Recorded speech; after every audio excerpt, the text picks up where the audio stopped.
Hi friends, mutual fund distributors exam video tutorials में मैं सौरभ खटी आप सबका स्वागत करता हूं। चलिए शुरू करते हैं मॉक टेस्ट सीरीज का अगला video number all units number 35। शुरू करें। चलिए question number 1। STT is not applicable on transactions in debt और debt oriented mutual funds including liquid fund. True और false? Choose your option.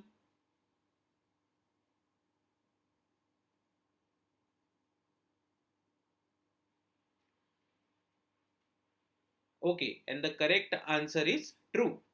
STT जो होता है ये डेट म्यूचुअल फंड्स पे एप्लीकेबल नहीं होता है। एसटीटी जो होता है, एसटीटी का लॉन्ग फॉर्म है सिक्योरिटीज ट्रांजैक्शन टैक्स। तो एसटीटी सिक्योरिटीज ट्रांजैक्शन टैक्स ये सिर्फ इक्विटी ओरिएंटेड म्यूचुअल फंड्स को ही लागू होता है, मतलब उस पर ही चार्ज होता है। ठीक है। और at the time of redemption ही होता है वो। ठीक है, डेट म्यूचुअल फंड्स पे तो होता ही नहीं है। डेट में लिक्विड वगैरह सब आ गया, उसमें नहीं होता है एसटीटी चार्ज। इक्विटी में at the time of redemption होता है। ठीक है, चलिए next question, question number 2। Indexation benefit is available only in case of short term capital gains and not not in long term capital gains. True और false? Choose your option.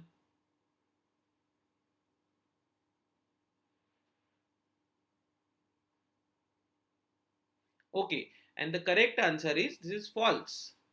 Indexation benefit मतलब inflation के साथ में adjust करना gain को। ठीक है, इसको इंडेक्सेशन का बेनिफिट बोलते हैं। तो इंडेक्सेशन बेनिफिट जो होता है, सेंटेंस में ये लिखा है कि सिर्फ शॉर्ट टर्म के केस में ही एप्लीकेबल होता है, लॉन्ग टर्म के केस में एप्लीकेबल नहीं होता है। तो ये उल्टा हो गया, इसको स्वैप करना है। शॉर्ट टर्म में एप्लीकेबल नहीं होता है, ठीक है, it is in long term. ठीक है, लॉन्ग टर्म में एप्लीकेबल होता है इंडेक्सेशन का बेनिफिट। ठीक है, इसलिए ये सेंटेंस फॉल्स है। क्लियर? चलिए next question, question number 3। An advantage for an investor in a growth option of debt scheme is that there is no tax on income till the time the capital gain is booked. True or false? Choose your option.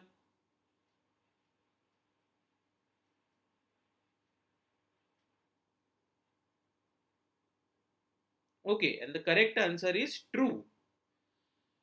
See, debt funds में क्या फ़ायदा है, basically ये sentence क्या बोल रहा है कि एक एडवांटेज है डेट फंड्स में कि आप अगर डेट फंड में पैसा डालते हो और ग्रोथ ऑप्शन अगर आप चूज करते हो।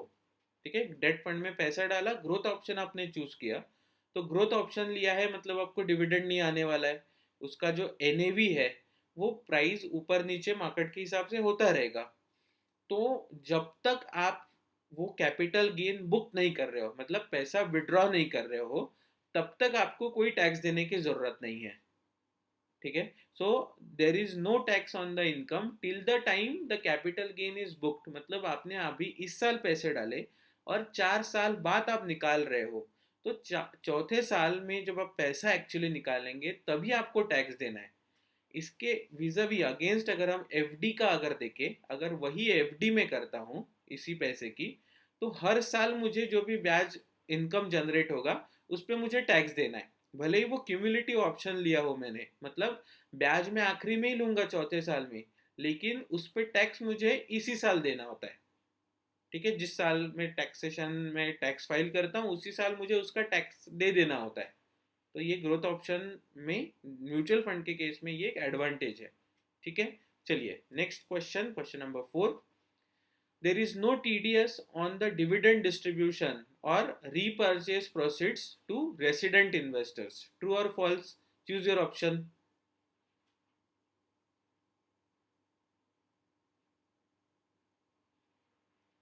Okay, and the correct answer is true. Mutual fund में टीडीएस नहीं होता है। टीडीएस का लॉन्ग फॉर्म है टैक्स डिडक्टेड एट सोर्स, मतलब पैसा काट के, मतलब टैक्स काट के ही पैसा मिलना। ठीक है, तो रेसिडेंट इंडिविजुअल के केस में कभी भी टीडीएस नहीं होता है। ठीक है, चलिए next question, question number 5।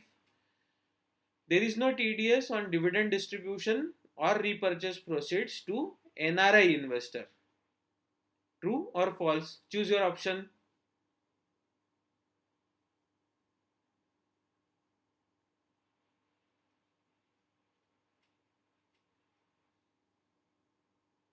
Okay, and the correct answer is false.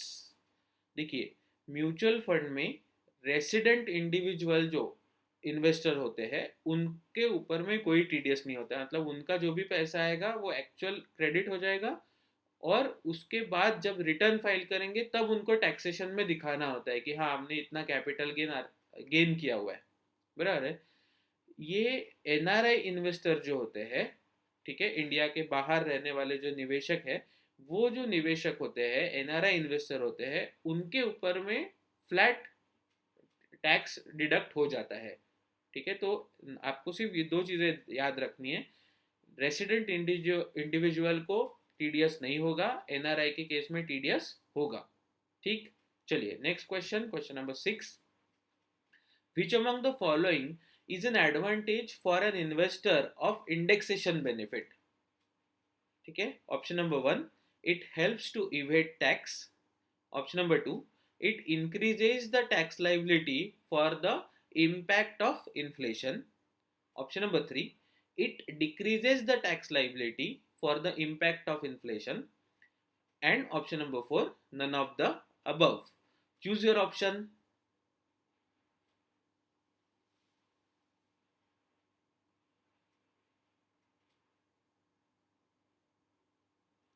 Okay, and the correct answer is option number 3. It decreases the tax liability for the impact of inflation. See, indexation benefit मतलब क्या होता है, थोड़ा सा briefly समझ लेते हैं इसे। अगर मैंने एक एफडी में मैंने पैसा डाला है, let's take an example, State Bank of India के एफडी में मैंने पैसा डाला है और वो एफडी मुझे 7% ब्याज देती है। ठीक है, अभी महंगाई दर जो है, इन्फ्लेशन रेट, महंगाई दर अगर वो 4% है, तो एक्चुअली मैं कितना कमा रहा हूँ, 7% मुझे आ रहा है एफडी से, और 4% महंगाई है जिसके वजह से परचेसिंग पावर कम हो रही है। तो 7 - 4, एक्चुअल मेरा real rate of return is 3%, बराबर है। ये तब तक सही, ये अब ये समझ में आ गया। तो अगर मैं नॉर्मल केस में अगर मैं टैक्स भरूं तो मुझे 7% पे टैक्स देना होगा, बराबर है, क्योंकि मैंने 7% कमाए, बराबर है। लेकिन अगर रियल में देखा जाए तो मैंने 7 नहीं कमाया, मैंने 3 रुपीज़ ही, 3% ही कमाए। तो इंडेक्सेशन का बेनिफिट लेके मैं टैक्सेशन 7 रुपीज़ पे नहीं भरता हूँ, मैं सिर्फ 3 रुपीज़ पे, मतलब इन्फ्लेशन को एडजस्ट करके मैं टैक्स भरता हूँ।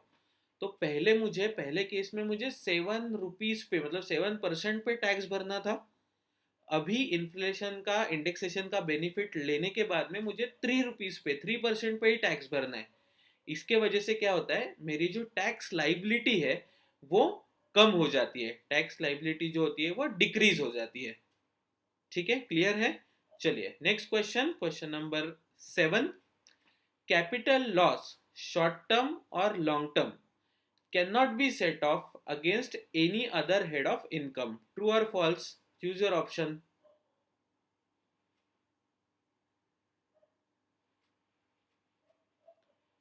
Okay, and the correct answer is, this is true. देखिए, एक्चुअली ये सेट ऑफ बेनिफिट्स के रूल्स है। ठीक है, सेट ऑफ बेनिफिट क्या होता है पहले उसे समझ लेते हैं, सो दैट आपको आगे भी क्वेश्चंस हमने लिए हुए तो आपको उसको आंसर करने में आसानी हो जाएगी।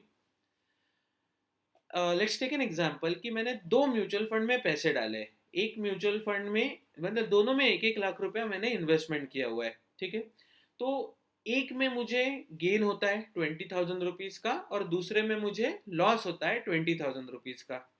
तो मुझे गेन हो गया है तो गवर्नमेंट बोलेगी चलो उस पर टैक्स भरो, बराबर है, क्योंकि गेन हुआ है मुझे, राइट। लेकिन मैं बाद में गवर्नमेंट को बताऊंगा कि देखिए हाँ ठीक है, मुझे 20,000 का गेन तो हुआ है, लेकिन साथ में मुझे 20,000 का लॉस भी तो हुआ है, तो चलो इसको एडजस्ट कर लो। 20,000 का जो गेन है उसको मेरे 20,000 के लॉस के अगेंस्ट में एडजस्ट कर लो, मतलब एक्चुअली में मैं नो प्रॉफिट नो लॉस पे आया हूँ।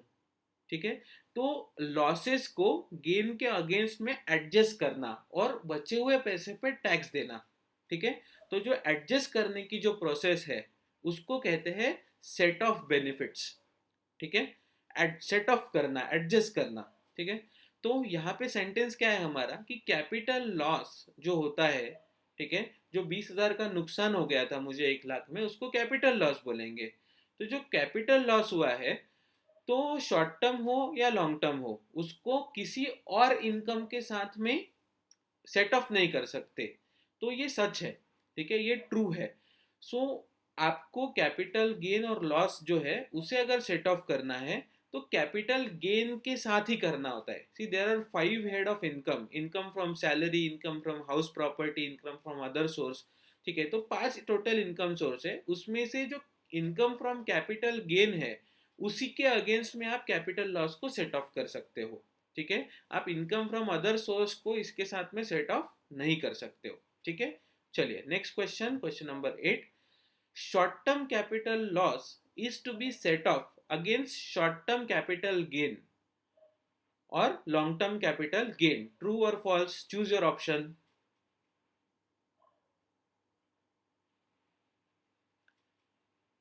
Okay, and the correct answer is true. अभी हमने डिस्कस किया कि जो शॉर्ट टर्म कैपिटल लॉस होता है उसको शॉर्ट टर्म और लॉन्ग टर्म किसी से भी सेट ऑफ कर सकते हो, लेकिन इनकम फ्रॉम कैपिटल गेन से ही होना चाहिए। उसका हेड जो है वो इनकम फ्रॉम कैपिटल गेन होना चाहिए, किसी अदर इनकम से उसको सेट ऑफ नहीं कर सकते हैं। क्लियर? चलिए, इसको थोड़ा सा समझना है, आपको याद करना है, ये थोड़ा सा ध्यान में रखने वाली बात है। क्लियर? चलिए question number 9। Long term capital loss can only be set off against long term capital gain. True or false? Choose your option.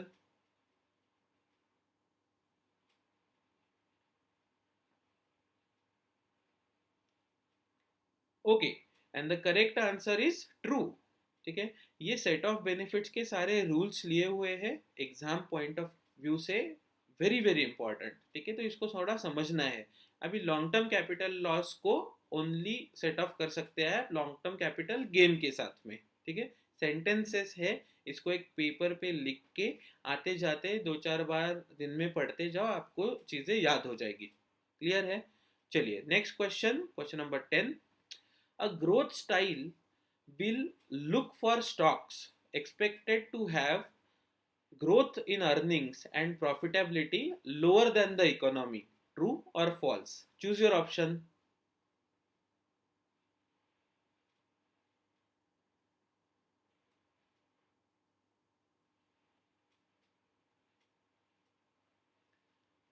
Okay, and the correct answer is false.